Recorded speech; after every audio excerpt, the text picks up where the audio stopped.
1학년 4반 여러분 안녕하세요. 통합사회 시 시간입니다.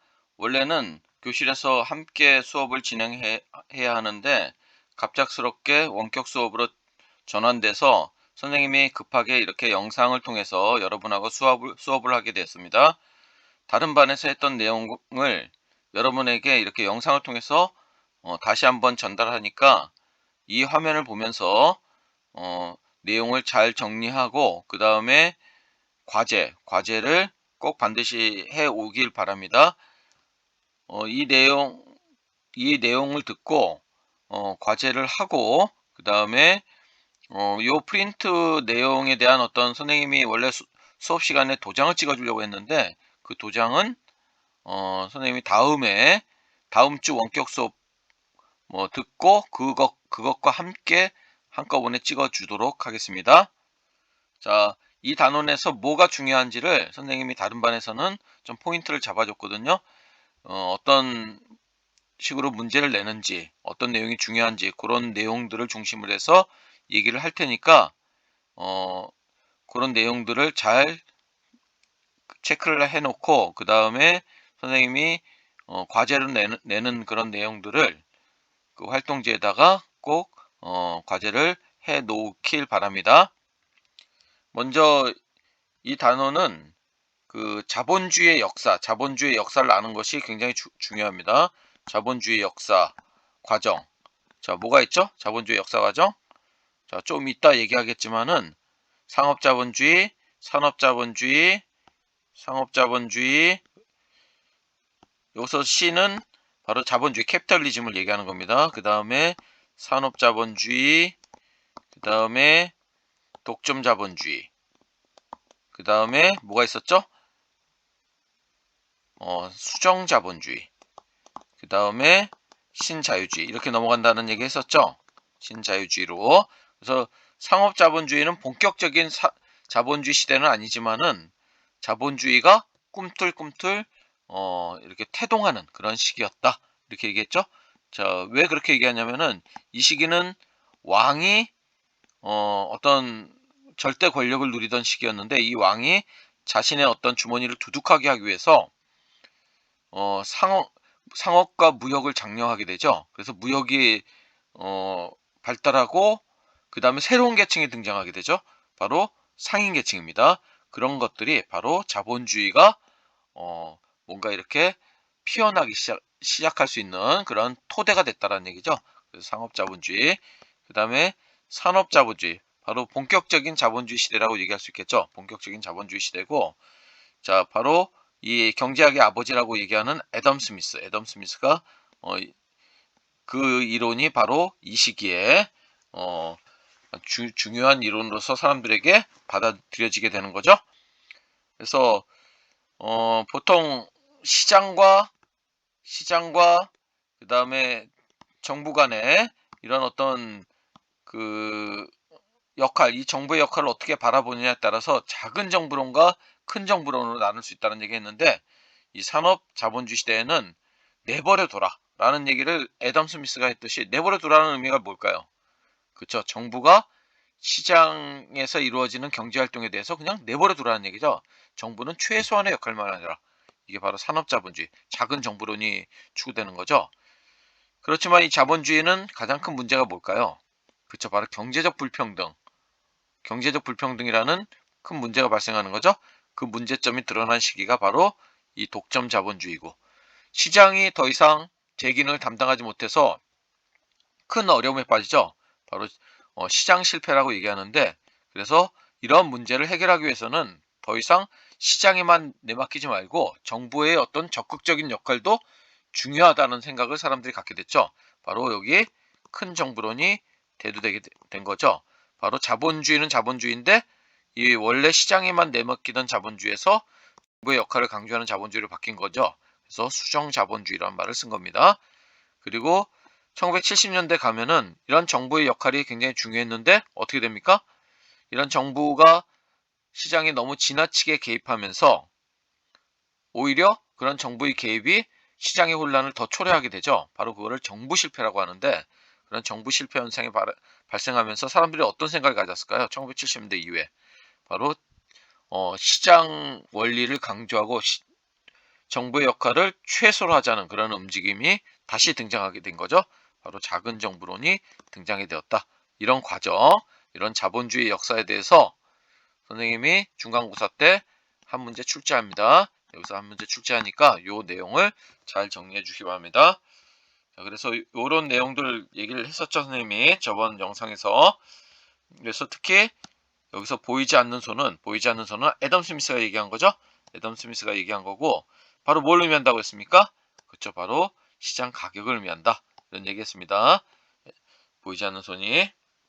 자, 그 다음에 경제 체제는 경제 문제의 해결 방법에 따라서 시장 경제 체제와 계획 경제 체제 이렇게 나눈다는 얘기 했습니다. 그래서 시장의 자동 조절 기능을 강조하는 거, 이게 시장 경제 체제고, 국가의 계획 통제에 의해서 경제 문제를 해결하고자 하는 것이 계획 경제 체제다. 이렇게 얘기했습니다. 그리고 소유 형태에 따라서는 자본주의와 사회주의로 나누는데, 바로 사유재산제를 인정하느냐에 따라서 자본주의 인정하고 사회주의 인정하지 않는 거죠. 자, 이렇게 나눌 수 있습니다. 자, 그 다음에 자, 이제 여기 자본주의 역사적 전개 이렇게 나와 있는데, 자, 아까 얘기했듯이 상업자본주의, 자본주의가 꿈틀꿈틀 피어나려고 하는 시기고, 자, 왕이 상업을 중시하는 그런 어떤 배경 하에서 상인이 등장하고 상인 계층이 성장하고 그 다음에 무역이 발달하고 이러한 어떤 움직임이 있었다라는 거. 그래서 이 상인 계층의 어떤 상인 계층이 점점 성장하다 보니까 바로 이러한 시민혁명에 의해서 자신들의 어떤 정치적인 그런 힘을 얻게 됐다. 이런 얘기 했습니다. 자, 그리고 이제 산업혁명으로 넘어갔는데, 산업혁명도 이루어지고 이러면서 산업자본주의 시대가 본격적인 자본주의 시대의 시작을 의미한다. 순수 자본주의 시대다. 이런 얘기 했었죠? 그래서 이런 어떤 기관이 발명되고 그러면서 공장제 기계공업과 같은 대량 생산이 가능해지고 이런 시대가 된 거죠. 그리고 자유방임주의가 발달했다. 자유주의인데 이 방임이란 말이 더 붙은 거죠. 그래서 시장에 거의 모든 것을 맡기고 정부는 최소한의 역할, 밤에 지키는 야경국가의 역할만 해라 이거죠. 그러니까 정부는 작은 정부일수록 좋은 거죠. 작은 정부로. 그러니까 정부의 역할은 소극적인 수밖에 없겠죠. 소극적인 국가. 그리고 보이지 않는 선. 이러한 시장 가격에 의해서 모든 것이 이루어진다라고 보는 거죠. 경제활동이. 자, 그런데 이러한 어떤 산업자본주의 시대는 경제적 불평등을 심화시켰다. 이런 얘기했죠. 그래서 이런 산업자본주의 시대의 경제 불평등, 그 다음에 여러 가지 문제가 바로 그 독점 자본주의를 낳게 되고, 독점 자본주의는 바로 자본주의의 문제점이 발생한 시기다. 이렇게 얘기할 수 있겠죠.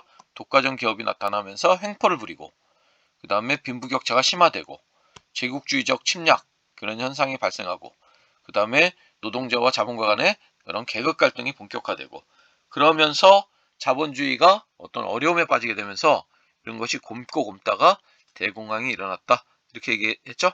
자, 시장이 제 기능을 담당하지 못하는 거 뭐라고 얘기했습니까? 시장 실패 이렇게 얘기했습니다. 그러면서 어떤 정부가 좀 역할을 해야 되는 거 아니야? 이런 생각을 갖게 되었다고 했습니다. 그래서 자본주의가 바뀌게 되는 거죠. 자, 누구에 의해서? 바로 케인즈라는 사람에 의해서 자, 바뀌게 됐고, 이 케인즈라는 사람이 대표적인 이론 중에 항아리 이론이라고 있죠. 항아리 이론. 자, 항아리 이론은 뭐냐면은 커다란 항아리에다가 지폐를 가득 넣고 이 항아리를 어느 땅 속에다 묻습니다. 아무도 모르게. 그럼 그걸 먼저 캐 가는 사람이 이 항아리를 갖는다라고 얘기를 해주는 거예요. 그러면은 사람들이 열심히 이 항아리를 찾기 위해서 노력을 하겠죠. 삽도 사고 사람도 고용하고 도끼도 사고 뭔가 여러 가지 물품을 사면서, 자, 그러다 보면 자연스럽게 경제 활동이 이렇게 잘 돌아간다라고 보는 거죠. 자, 여기서 중요한 건 이 항아리에 지폐를 가득 넣고 그걸 땅에 묻는 역할을 누가 해야 된다는 거죠. 바로 그쵸, 바로 이거를 정부가 해야 된다고 보는 거죠. 바로 다시 말하면은 정부의 적극적 개입, 이거를 중시하는 그런 새로운 자본주의가 등장하게 됐다. 그래서 수정자본주의 이렇게 얘기합니다. 여기서 주의할 점은 산업자본주의든 수정자본주의든 어떤 자본주의 간에 자본주의란 말이 붙으면은 사유재산제는 인정을 한다는 얘기죠. 그러니까 사회주의, 사유재산을 인정하지 않는 사유주의와는 구분을 해야 된다는 거. 이거는 기억을 해주시기 바랍니다. 그리고 이 케인즈의 이론을 처음 도입한 사람이 루스벨트 대통령, 미국의 루스벨트 대통령이 바로 뉴딜 정책을 통해서 이런 어떤 자본주의, 수정자본주의의 어떤 그런 시대로 접어들게 된 겁니다. 큰 정부론이라는 의미, 그 다음에 복지국가, 최소한의 인간다운 생활을 국가가 보장해 주는 거죠. 이런 복지국가. 그러니까 적극적인 역할을 하는 거니까 적극적 국가. 그리고 행정부의 역할이 굉장히 강화되죠. 그래서 행정국가. 이런 수정자본주의가 등장하게 되었다.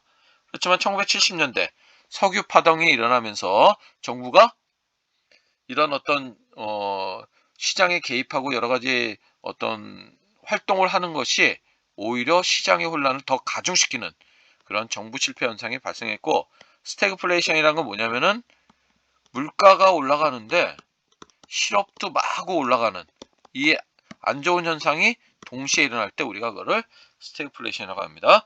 이런 어떤 현상이 발생했다. 그러니까 사람들이 어떤 생각을 가졌겠어요? 다시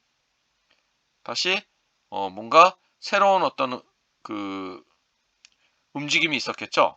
자, 그런 새로운 움직임이 뭐냐면은 바로 정부의 역할을 좀 축소시키자는 그런 움직임이 있었겠죠. 자, 그래서 신자유주의 시대, 이게 바로 작은 정부론으로 다시 돌아간 거죠. 작은 정부론으로 돌아가는 건데, 자, 그래서 요 신자유주의 시대의 얘기는 다음 영상에서 다시 얘기할게요.